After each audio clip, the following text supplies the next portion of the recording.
नमस्कार, ये धर्म रहस्य है और मैं डॉक्टर राजीव निस्पृह आपसे बात कर रहा हूँ अपने चैनल धर्म रहस्य विद डॉक्टर राजीव निस्पृह के माध्यम से। कई बार से मेरे पास मैसेजेस व्हाट्सएप पर आ रहे हैं, फ़ोन कॉल्स भी इस बात के लिए आ रहे थे कि आप नवाण मंत्र को सिद्ध कैसे करें, इसके ऊपर कुछ बताइए। पहली बात तो ये है कि नवाण मंत्र के विषय में कुछ चीज़ें मैं आपको बता दूं जो जान लेना आपके लिए बहुत आवश्यक है। नवाण मंत्र माँ भगवती का बहुत प्रचंड मंत्र है। जब आप इसे करते हैं तो इसको करने से आपके भीतर की शक्तियां जागृत होती हैं।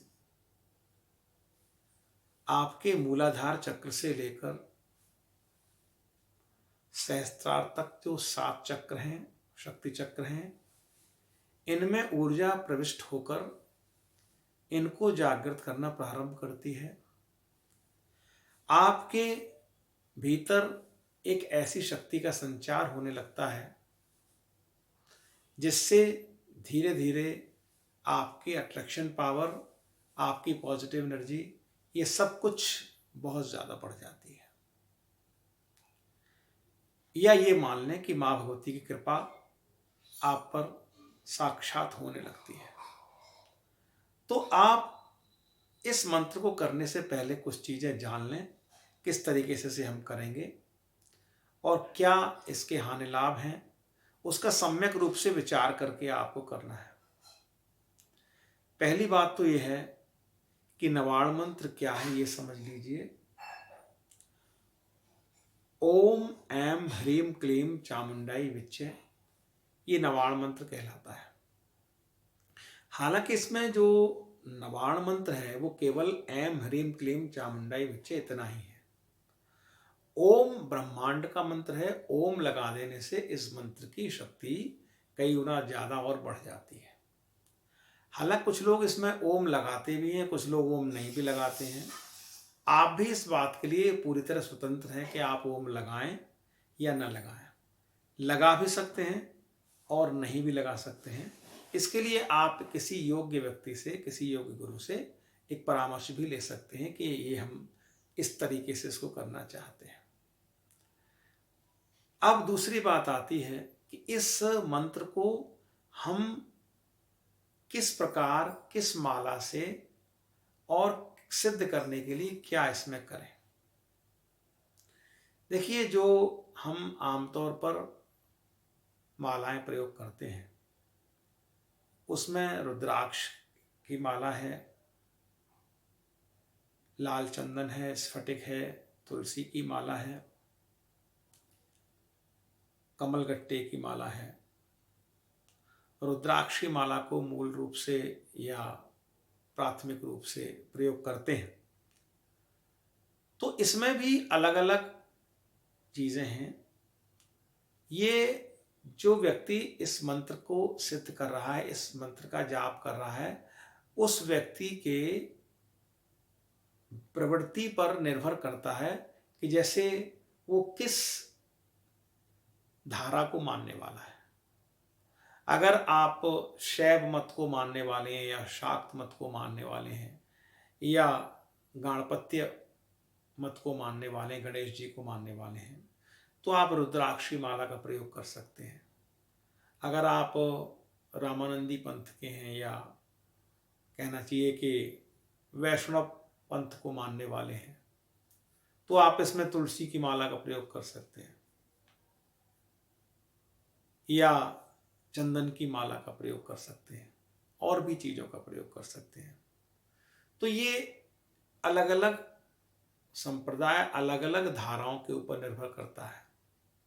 कुछ लोग करमाला का भी प्रयोग करते हैं कि हम किसी माला का प्रयोग नहीं करते, बस मन में जाप कर रहे हैं, उंगलियों पर जाप कर रहे हैं। आपका जाप करना, उस गहराई में उतरना, ये पर्याप्त होता है और किसी ज़्यादा कर्मकांड पर उस पर निर्भर नहीं करता। आप ज़्यादा कर्मकांड में उलझ जाएंगे, सिर्फ मालाओं में, आसन में या और किसी चीज़ में, जो भी उपक्रम है उनमें अगर उलझ जाएंगे और आपका माँ भगवती के चरणों में झुकाव या भक्ति नहीं है, सिर्फ कर्मकांड पर ही जोर दे रहे हैं, तो भी उसका कोई विशेष प्रभाव आपके जीवन में नहीं पड़ने वाला है। तो बात यह है कि अगर आपको संसार में कुछ भी प्राप्त करना है तो इस मंत्र की सिद्धि आवश्यक है। एक चीज और जान लें कि एक बार इस मंत्र की सिद्धि 1,00,000 बार आपने कर लिया, 1,25,00,000 कर लिया, या एक संख्या आपने निर्धारित कर ली कि इतना हमने करना है और ये हम 1,00,000 कम से कम सिद्धि के लिए चाहिए। हालांकि सिद्धि शब्द का प्रयोग करना भी थोड़ा सा गलत है, क्योंकि इनसे उस इष्ट की कृपा अवश्य प्राप्त होती है, हम उनको सिद्ध नहीं कर सकते। हमारी इतनी ऊर्जा, इतनी शक्ति नहीं है कि हम उन्हें सिद्ध कर सकें। तो आप इसमें अगर उतरना चाहते हैं तो माँ भगवती को प्रार्थना करें, उनकी प्रार्थना करें, उनकी शरणागति लें और इसमें जाने के लिए, इस क्रिया में जाने के लिए आप ऐसा अवसर चुनें, या तो 4 नवरात्र में से कोई एक है। हमारे यहाँ चैत्र नवरात्र और शारदीय नवरात्र, ये 2 अलग बड़े नवरात्र हैं और 2 गुप्त नवरात्र होते हैं। तो इनमें से आप किसी भी इसमें ले सकते हैं। शिवरात्रि वाले दिन भी इसको कर सकते हैं। तो इसके लिए आप नवरात्र का चुनाव करें। जैसे अब आषाढ़ माह में अब नवरात्र प्रारंभ होंगे, गुप्त नवरात्र प्रारंभ होंगे, उस समय आप कर सकते हैं। तो इसके लिए आपको क्या करना है कि आप मंदिर में अपने कलश स्थापना कीजिए, जो स्थापना करना चाहते हैं वो कीजिए, और उसके बाद आप नित्य प्रति घी का दीपक जला करके माँ भगवती के सामने बैठिए और उनका जो भी भोग प्रसाद लगता है, पान चढ़ाइए, सुपारी चढ़ाइए, बतासा लौंग चढ़ाइए, मिठाई चढ़ाइए, ये सब उनके भोग प्रसाद में आता है। बहुत भक्ति भाव से, बहुत श्रद्धा के साथ ये करिए और 9 दिन के अंदर आपको 1,00,000 या 1,25,00,000 मंत्र का जप आपको करना है। तो वो प्रारंभ करके पहले दिन से 9 दिन के अंदर कर लीजिए। इसके साथ साथ आप कवच भी धारण करें, जो दुर्गा सप्तशती में देवी कवच दिया हुआ है उसे धारण कीजिए।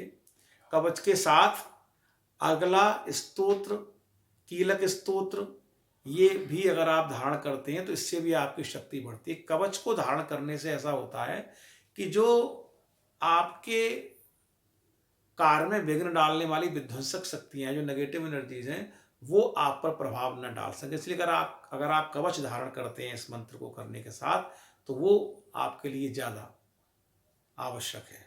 अगर आप कहना चाहिए कि प्रारंभ से ही माँ भगवती की आराधना करते आ रहे हैं, आपके दैनिक जीवन में ही वो चीज़ शुमार है, तब तो बात अलग है। लेकिन अगर आप नए नए प्रारंभ कर रहे हैं, शुरू करना चाहते हैं किसी चीज़ को, तो इनके साथ आप कवच, अर्गला, कीलक, देवी सूक्त, रात्रि सूक्त, देव सर्वशीर्ष और इसके अलावा सिद्धि कुंज का स्तोत्र।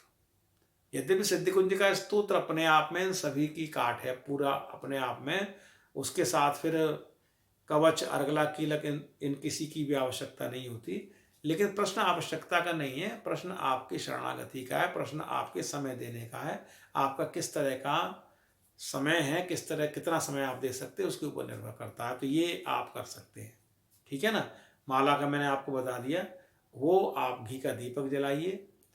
कुछ लोग अखंड ज्योति जलाते हैं, आवश्यक नहीं है। आपके अंदर अगर इतने क्षमता, सामर्थ्य है, वो करना चाहते हैं, कर लीजिए, मैं उसमें रोकूंगा नहीं। लेकिन एक घी का दीपक जलाएं, भोग लगाइए, जल का लोटा भर के रखिए, पहले दिन कलश की स्थापना कर दीजिए, जौ आप बो दीजिए, और उसके बाद फिर आप ओम ऐं ह्रीं क्लीं चामुंडाई विच्चे इस मंत्र का जाप करिए। मैंने आपको पहले ही बता दिया है कि ओम लगा भी सकते हैं और ओम लगाने की आवश्यकता भी नहीं है। अगर आप वैसे ही करना चाहें तो, हालांकि ओम लगाने से ब्रह्मांड का मंत्र है, मंत्र की शक्ति बढ़ती है, तो आप दोनों में से कोई भी कर सकते हैं बिल्कुल आराम से। और 9 दिन में आपको 1,00,000 मंत्र पूरा करना है। इसके बाद फिर प्रतिदिन आप 1 माला या 2 माला का नियम बना लीजिए कि वो 1-2 माला आप उसकी प्रतिदिन करते जाएं। ऐसा नहीं है कि आप 9 दिन में आपने 1.25 लाख मंत्र का जाप कर लिया, इसके बाद फिर आपने छोड़ दिया। कई बार ऐसा होता है, कुछ लोग पूछते हैं मेरे से कि साहब हमने इस तरीके से किया, पूरा किया, उसके बाद हमको कोई फल प्रतिफल कितने दिन में मिलेगा या कैसे मिलेगा, क्या क्या मिलेगा, मिलेगा नहीं मिलेगा। कई बार लोग कहते हैं साहब नहीं मिला।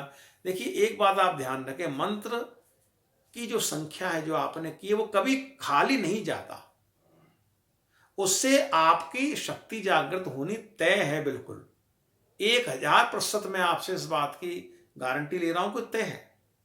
लेकिन कई बार ऐसा होता है कि आपकी नेगेटिव एनर्जीज, आपके कर्मों की नेगेटिव एनर्जीज इस जन्म की या पिछले जन्म की कई बार इतनी ज्यादा होती हैं कि मंत्र की शक्ति उनको से लड़ने में व्यय होती है। तो अगर आप लगातार इसको रखते हैं, एक नवरात्र में कर लिया, फिर अगले नवरात्र में फिर 1.25 लाख कर दिया, फिर 1.25 लाख कर दिया, फिर किसी और पर्व पर कर दिया, तो ये संभव नहीं है कि आप इतना करें और इसका प्रतिफल आपको कुछ ना मिले।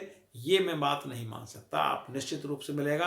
माँ भगवती में आप विश्वास रखिए और उनके साथ आप जुड़िए, लगातार शरणागति प्राप्त कीजिए, आपके कार्य निश्चित रूप से पूर्ण होंगे। इस वीडियो में इतना ही। इस वीडियो को इतने ध्यान से देखा, आपके आभारी हूँ। कमेंट जरूर लिखें। अगर चैनल सब्सक्राइब नहीं किया है तो उसे कर लीजिए, जिससे कि नई वीडियोस आप तक जल्दी पहुँच सकें। कमेंट जरूर करें, लाइक करें, शेयर करें, सब्सक्राइब करें।